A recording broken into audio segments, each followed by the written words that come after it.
morning, guys. Welcome to today's episode of Vlogging with Justin Shipp.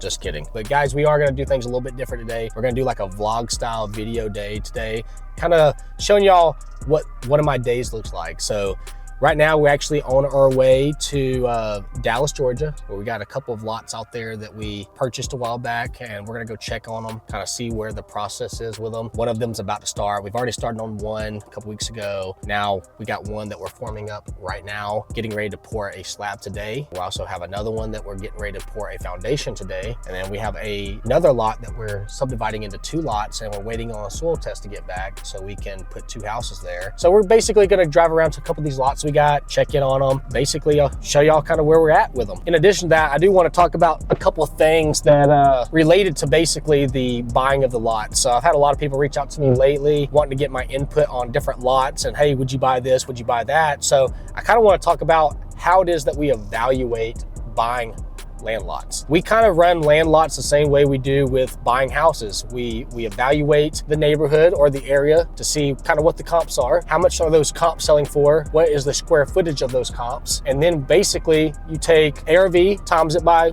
70 to 75% of that ARV, and then minus rehab costs, which would be build costs, to kind of determine what you can pay for that land. Now, in addition to that formula, there's a lot of other variables that are not really talked about amongst wholesaling, and I kind of wanted to briefly touch base on that. And that is that a lot of times you're gonna have a soil test, you're gonna have to have a survey, and you're gonna have to see the topography of the land layout.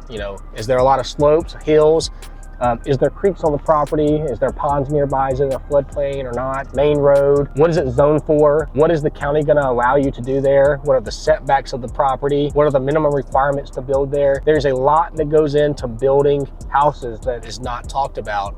So today, I am gonna be briefly touching on some of these subjects and kind of explaining some of that. So guys, we're still on our way over here to Hiram, Georgia, but on the way, I decided to take a little detour on East Paulding Drive just so I can drive by one of our flips that we currently have going on. We're actually about to pass it right here on the left in just a moment. I think it's right here. So yep, they're still working on it, doing a good job. Yeah, leave off that. All right, guys, we're on the way to the lots, but before we go to those, we just pulled up at 30 Hunters Cove over here in Dallas, Georgia, and we're gonna jump out real quick, kind of see where they're at. They're getting ready to form the slab now, so let's just go look at it real quick.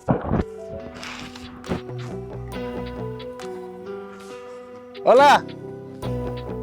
Getting ready to pour it, huh? Yeah, it's looking good. Oh, sorry, up in your way. Yeah, I hope so. I don't know. I just talked to Antoine. He told me to come over here and look at it real quick.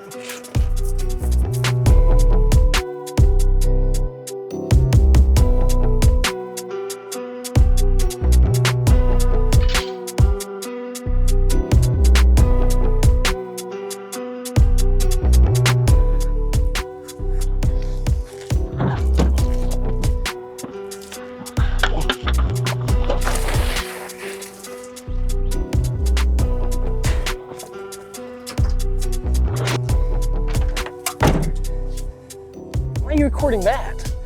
Just kidding. I guess we'll check back over here in probably a couple days. They should have the concrete done today. For the slab, framing should start on this house sometime next week. So this one's gonna go up really, really quick. We have a really good framing crew, and we can usually get a house framed within like 3 days. So it should be a pretty good one.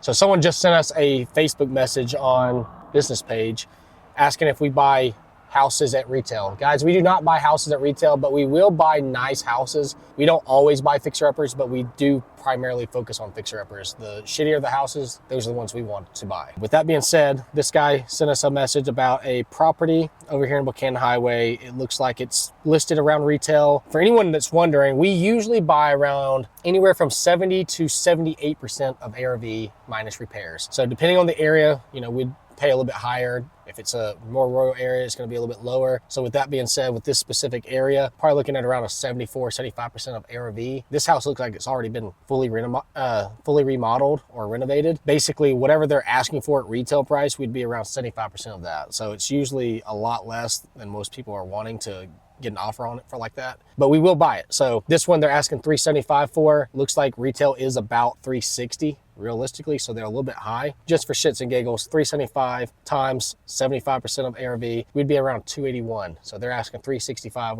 we'd be around 281. The reason we offer that low, it's not just lowballing or anything like that, but we got to be able to make a profit. So a 25% margin allows for realtor fees, closing costs, utility hookups, and then of course holding costs and our lenders, because we are buying so many houses per month. A lot of these houses require us to be using lenders to fund them. So we have a $3 million line of credit with one lender. We have a $2 million line of credit with another one. We have a $1.5 million line of credit with another one. And then we have our own capital.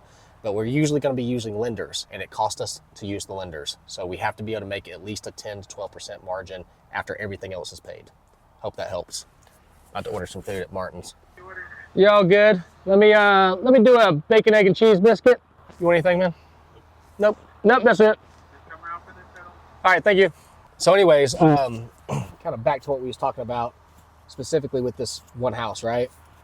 So it looks like we're lowballing when we offer 280 on a house that's worth 360. You know, there is a huge gap difference there.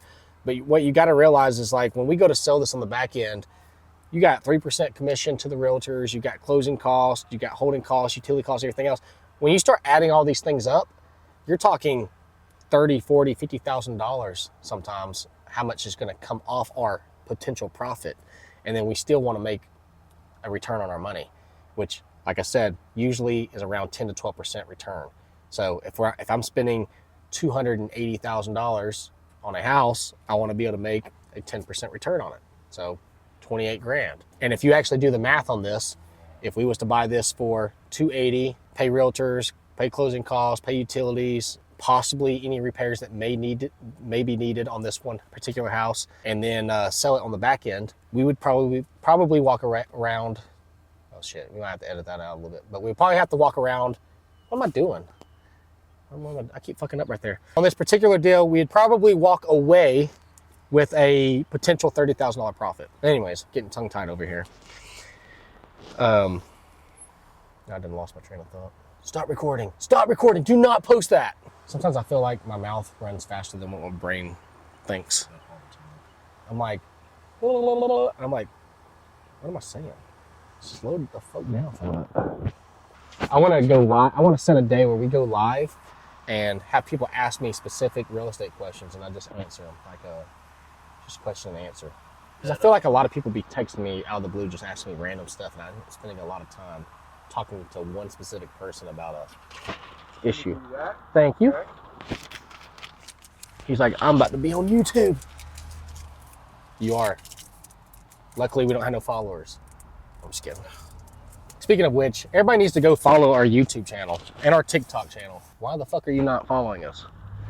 We do some funny stuff and cool stuff, I think.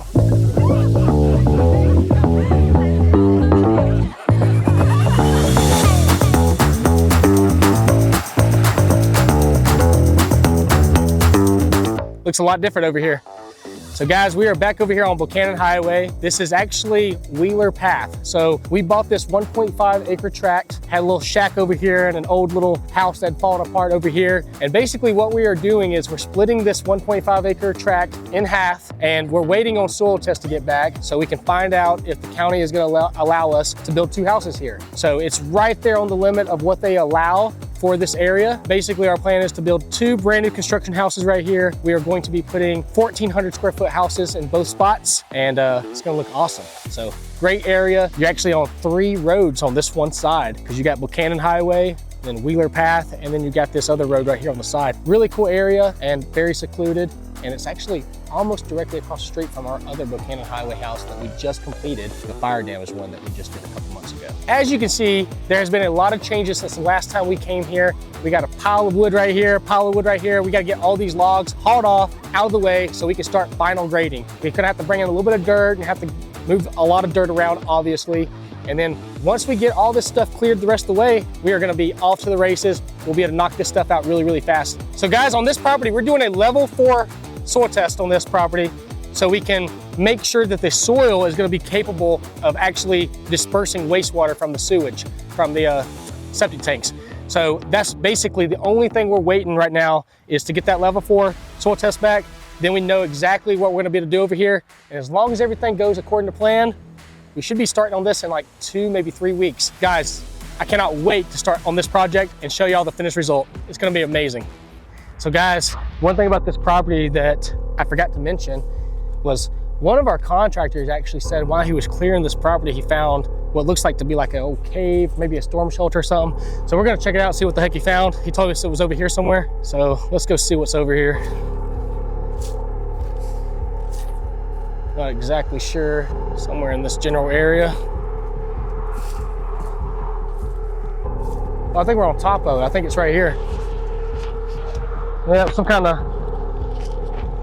storm shelter thing.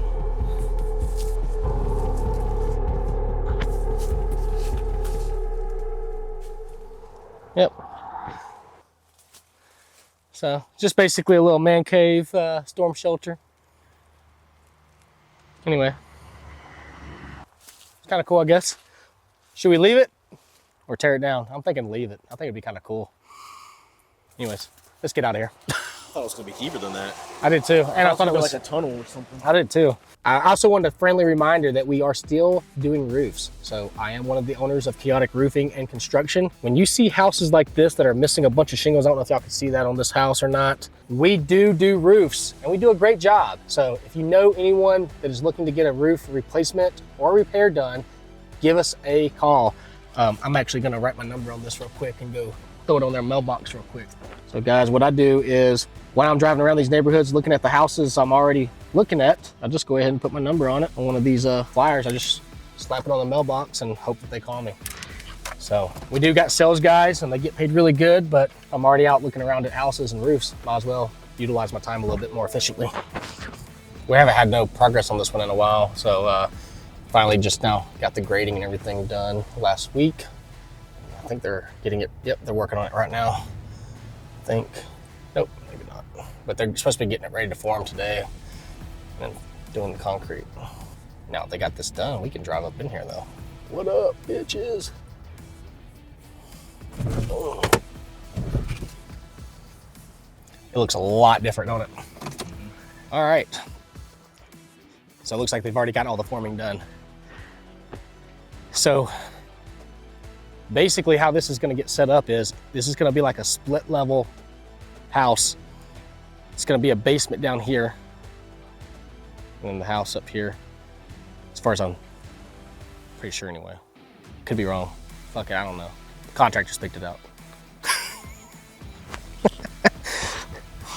So basically, got off the phone with Antoine, one of our contractors. He's the one building this one. So there's gonna be a garage over here. So we'll have a driveway comes in. It's gonna be a garage basically right here. And then because of the way this lot is designed and what the city and county requires for this, there's gonna be subwalls that basically bring it up to level. So this house will be solid level across and we'll have to backfill it with dirt. So yeah, obviously this looks a lot different than when we first came here. There was all the trees here. This was a fully wooded lot and the hill went all the way up to there. So it was a real solid slope going all the way down. They've gotten this thing graded. It looks a lot better, a lot different. But yeah, I'm about to have the plan sent over to me in just a moment and then we can post it up and show y'all what it's gonna look like. And show me what it's gonna look like because I have no idea.